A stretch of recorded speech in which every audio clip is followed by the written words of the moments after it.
Selamat datang di segmen analisa. Di video kali ini kita bahas terkait dengan proses hukum yang menimpa selebriti Indonesia Nikita Mirzani.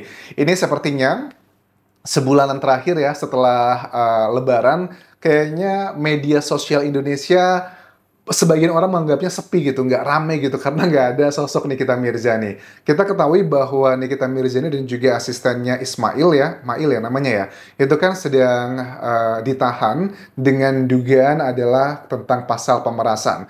Nah, ini kita sudah lihat, udah ditahan berkali-kali, sudah dilakukan perpanjangan. Akankah Nikita Mirzani segera sidang? Karena kan tahapannya nih dalam dunia hukum teman-teman, pada saat sudah ada penetapan tersangka, itu kan harus ke tahapan berikutnya adalah diserahkan ke kejaksaan. Kalau sudah oke kejaksaannya, sudah lengkap, itu baru ke persidangan. Nah, ini ada statement narasi dari masyarakat terkait dengan, kayaknya dia punya film terbaru juga ya, yang judulnya Syirik kalau nggak salah itu kan dia baru mau rilis filmnya. Banyak masyarakat yang menilai, apakah Nikita Mirzani itu udah bebas atau belum sih? Jawabannya adalah belum, teman-teman. Tetapi nanti di tanggal 1 Juni 2025, itu adalah batas penahanan terakhir. Nah, kalau belum sidang-sidang juga, Nikita Mirzani apakah harus dibebaskan atau diperpanjang lagi? Dan apakah ini indikasi bahwa pasal yang dikenakan ke NM itu terlalu dipaksakan? Karena narasi dari kuasa hukumnya Nikita Mirzani, Fahmi Bahmid, mengatakan bahwa ini sepertinya dugaannya bahwa kasusnya Nikita Mirzani itu adalah persoalan keperdataan, tetapi dipaksakan masuk ke dalam pidana. Kalau perdata itu konsekuensinya adalah uang, harus ganti rugi. Tapi kalau pidana, konsekuensinya selain uang juga adalah hukuman penjara. Apakah ini strategi baru? Karena mungkin awalnya Nikita Mirzani timnya pede akan menghadapi ini semua dengan lawannya Reza Gladys dan juga suaminya yang bernama siapa? Aku lupa nih suaminya Reza Gladys. Autabah Mufid ya. Awalnya kan kelihatan pede-pede, tapi ternyata, waduh, fakta persidangan, fakta-fakta dunia hukumnya seperti memberatkan Nikita Mirzani sampai akhirnya ditahan. Ini strategi dari timnya NM yang terbaru, sepertinya teman-teman. Sebetulnya ini adalah persoalan keperdataan yang dipaksa menjadi perkara pidana, seperti itu. Jadi patut diduga ini adalah sebuah perkara perdata yang dipaksa. Saya ulangi, patut diduga sebuah perkara keperdataan yang patut diduga dipaksa menjadi perkara pidana, seperti itu. Oke, kali itu nggak diduganya berapa kali diungkapkan ya?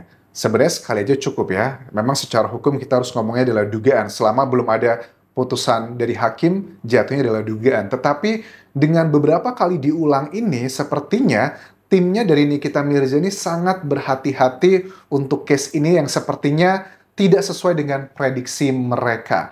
Nah, alibinya, kenapa kok mau dialihkan ke perdataan gitu? Karena kategorinya adalah one prestasi gitu. One prestasi itu dalam dunia perdata sebutannya adalah menjalankan gitu ya tugasnya gitu atau perjanjiannya. Kalau one tuh artinya tidak gitu lah atau non gitu. Nah, one prestasinya ini adalah case terkait dengan yang tuduhan dari pihak lawannya ini adalah pemerasan 4 miliar rupiah tersebut. Tapi kalau versi darinya timnya Nikita Mirzani bilang bahwa 4 miliar itu bukan pemerasan karena itu adalah perjanjian, kesannya adalah kayak endorsement. Tugasnya Nikita Mirzani adalah untuk mereview produk dari yang melaporkannya itu, di reviewnya baik-baik semuanya. Terus waktu ditanya ya, kalau memang itu adalah sebuah kerjasama endorsement, ada nggak perjanjian kontraknya? Dikatakan dari kuasa hukumnya bilang bahwa kalau kesepakatan itu bisa tertulis dan juga bisa lisan. Ya, memang tidak ada yang salah, tidak ada yang betul di sini ya. Kita nggak tahu nih, karena kalau aku tangkap di sini, kalau untuk tertulis kontrak kayaknya nggak ada perjanjian seperti itu. Tetapi mungkin kalau cuma sekedar chattingan atau rekaman suara, mungkin ada yang mengindikasikan seperti itu.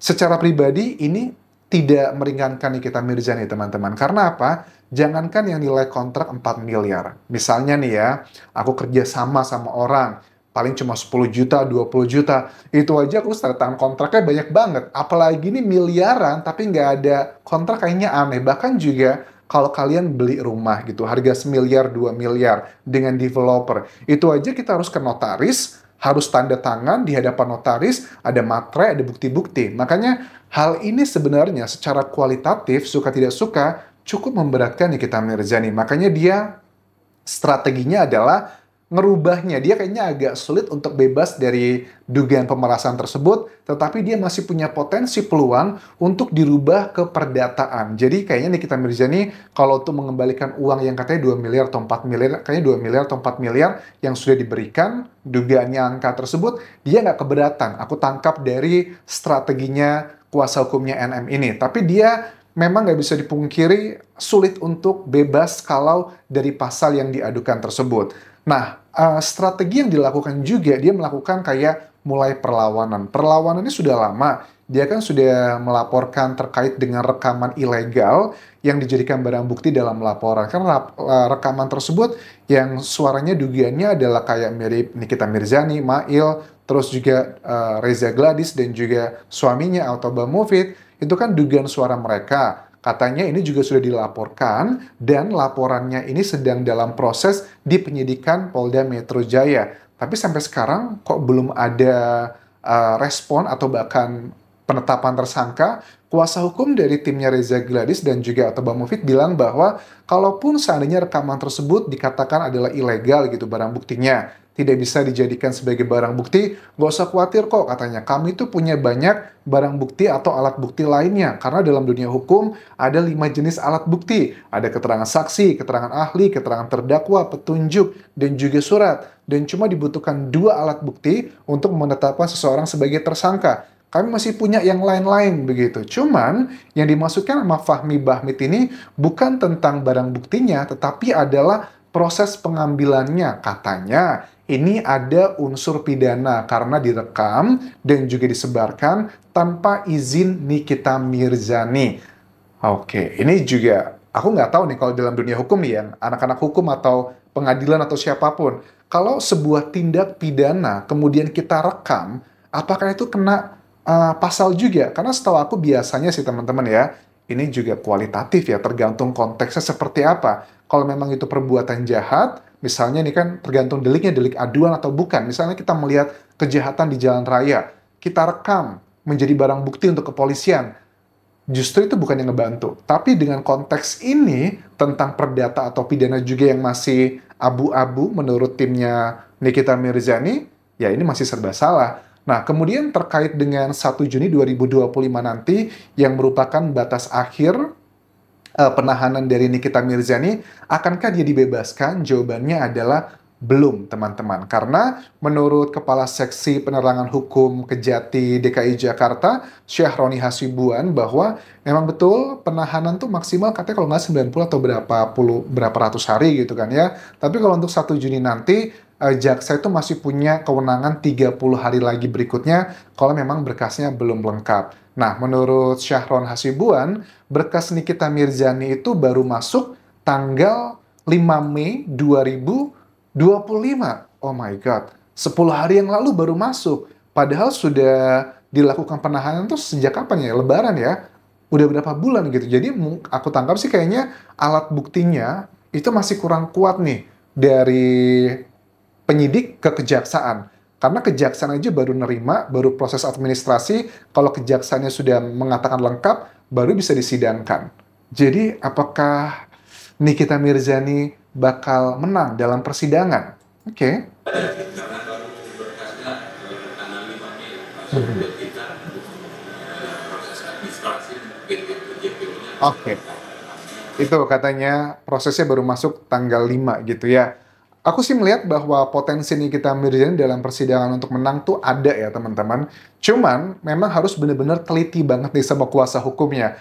Ada yang meringankan menurut aku adalah kalau ini masuk sampai persidangan ya, tapi kayaknya bakal sampai persidangan sih kalau prediksiku. Kalau untuk di strategi akan dirubah ke perdataannya, mohon maaf nih, aku ngelihat dari pasal-pasalnya sepertinya agak sulit banget. Tapi dalam persidangan Nikita Mirzani itu masih ada potensi buat menang kalau dia bisa meyakinkan hakim bahwa yang menawari uang sekian miliar rupiah tersebut bukanlah Nikita Mirzani, tapi dari pihaknya RG dan juga AM, kalau mereka ketahuan adalah yang menawari pertama kali adalah mereka, kemudian mereka juga beneran yang menyatakan secara rela, mengatakan ada statement kata-kata, iya ini endorsement ya, anggap aja bahwa Mbak Niki review produk kita gitu selama setahun atau 2 tahun, nanti diingatkan juga ya kalau memang kami lupa ngebayarnya. Kalau itu bisa dibuktikan dalam persidangan, bukti itu kan artinya ada 2 alat. Kalau dalam hukum itu fakta bagi hakim kalau ada 2 alat bukti yang kuat. Kecuali kalau untuk dasar putusan, 1 alat bukti aja dengan keyakinan hakim itu bisa menjadi dasar. Tapi kalau untuk secara hukum, harus ada 2 alat bukti kuat yang menunjukkan bahwa itu adalah kerelaan dari RG dan juga AM menyerahkan uang tersebut. Dan ini proses yang tidak gampang. Karena nggak cuma sekedar keterangan saksi ya, tapi harus ada bukti yang konkretnya, rekamannya, ataupun juga chattingannya. Kalau itu bisa ditunjukkan, potensi Nikita Mirzani dan juga Mail itu bebas, masih ada teman-teman. Menurut kalian bagaimana? Oke, kita lihat nanti ya sidangnya seperti apa. Terima kasih sudah menonton. Sampai ketemu lagi di video berikutnya. Tinggalkan like dan juga komen. Subscribe channel YouTube ini, follow Instagram, Facebook pageku, dan juga akun TikTok Dian Jasa Asmara. Sampai jumpa.